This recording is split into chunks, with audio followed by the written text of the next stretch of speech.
Hey guys, Neil here. Today's episode is a very different one because it is the final episode of the Freedom Formula podcast.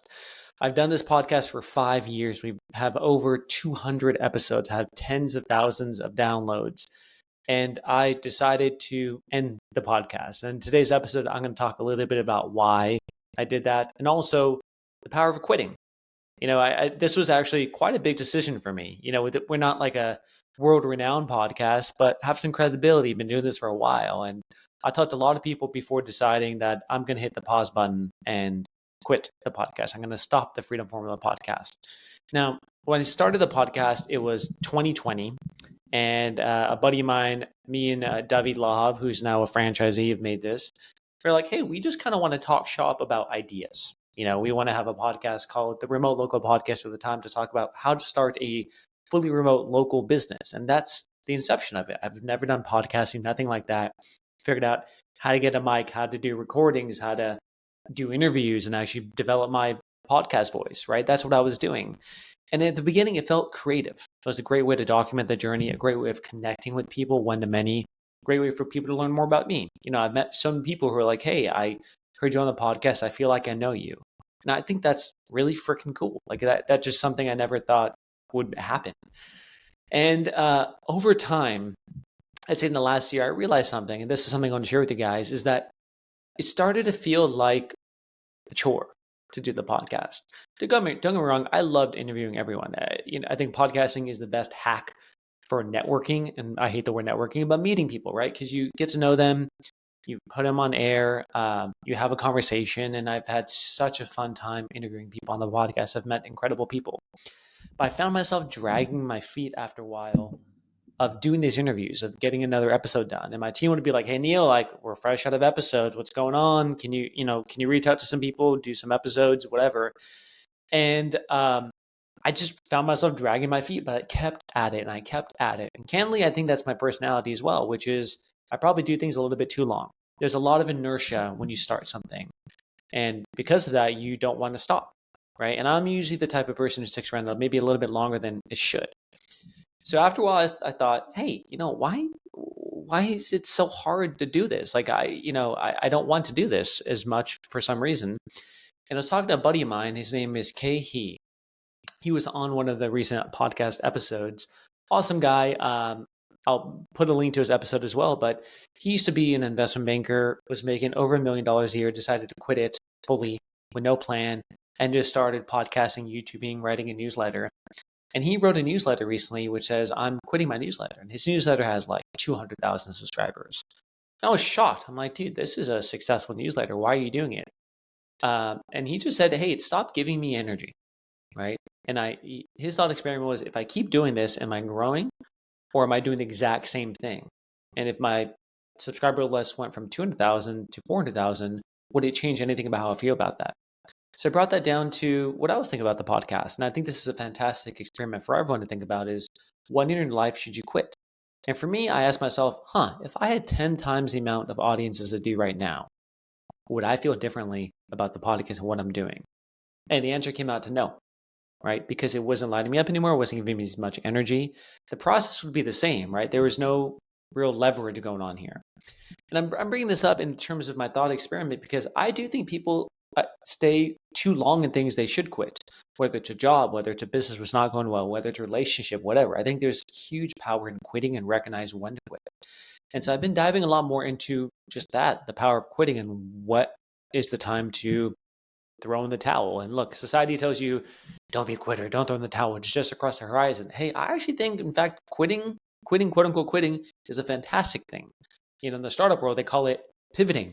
That's what they call it, right? It's a fancy word for quitting. But oftentimes the people I know and who I value the most, they're just the most agile. They're fine with throwing away something, starting something new. They just have a really good sense of when to do it. So I'm going to go through some thought experiments for you guys to think about, when should you quit that job? When should you quit that business? When should you make a move in your life? Here's some thought experiments I went through to decide on letting go of the podcast, which maybe you should think about too. Number one question, if no one expects you to continue, would you continue? Run through that experiment. Sometimes there's a lot of external obligations, potentially obligations you're putting on yourself. So if no one expected you to continue, if this wasn't a thing, would you still do what you're doing? That's question number one. Are you still learning, or are you just repeating? Now, let's say you have a business, right? And as your business evolves, you might be in the grind. You're like, dude, this freaking sucks. I hate it. I'm in the first year of my business. It's all grind, no growth. I don't know what's going on. I want to quit. Now, the question is, like, if you kept doing and repeating, can you eventually get out of that cycle where you're not just doing the same thing over and over? Can you have leverage in it? When it comes to a podcast, the answer for me was no. It would be the exact same thing, just more of it. That's what the podcast would be. That's why I decided it's not worth it, because I'd just be repeating the exact same thing. I'm not doing anything more where I'm learning and growing. That, I think, is a big difference between the grind of a startup local business that you might be working on versus quitting something where it's not serving you anymore. Is this a dip or just a dead end? One phrase someone told me once when I was considering stopping my business was, hey, don't make a permanent decision based off of temporary emotions, right? If you're feeling a certain way about something and it might be temporary emotions, don't make a permanent decisions. Your emotions might not mean anything, right? Give it some pause, think about it, take a chill pill, come back to it. So just think, am I making this quitting decision based off of temporary emotions, some incorrect thought experiment, or is this actually true? This isn't actually a dead end. The other one is, does this align with the future self, who you want to be, right? If this activity you're doing doesn't give you energy, if you don't see in the future it's going to align with maybe the new version of yourself, maybe that's about time to quit, right? I think we all evolve, and it's fine to let go of the things that maybe aren't serving you anymore. If you had to start the exact same thing from scratch today, would you do it? The answer for me with the podcast is maybe not. I think I'm going to try some other forms of creative outlets. And one thing I've been doing more of, which, by the way, guys, I'm stopping the podcast, but I'm still posting content online, is I've been way more active on YouTube. Building a personal YouTube channel, just go to Neel Parekh. That's my YouTube channel. I'm posting actual content from like my time in Rwanda, my 6 months in Africa, telling stories, and it feels a little bit more creative. It feels like the early days of my podcast. So I just figured, hey, I'm going to shift my creative energy away from the podcast over to a new medium and try it out.